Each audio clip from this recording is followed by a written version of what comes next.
ফরিদপুরের বোয়ালমারীতে দেলোয়ার হোসেন দুলু মোল্লা নামে এক ব্যবসায়ীকে হত্যার প্রতিবাদ ও বিচার দাবিতে সড়ক অবরোধ করে বিক্ষোভ করেছেন এলাকাবাসী। শনিবার সকাল 10টা থেকে 12টা পর্যন্ত মাঝকান্দি ভাটিয়াপাড়া আঞ্চলিক মহাসড়ক অবরোধ করে রাখেন তারা।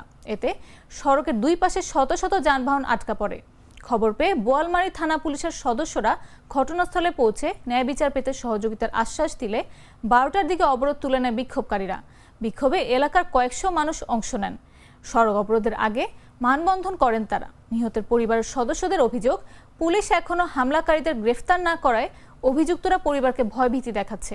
এতে নিরাপত্তাহীনতায় ভুগছে বাদী সহ নিহতের পরিবারের সদস্যরা। তারা দ্রুততম সময়ের মধ্যে প্রকৃত হামলাকারীদের গ্রেফতার ও শাস্তি দাবি করেন।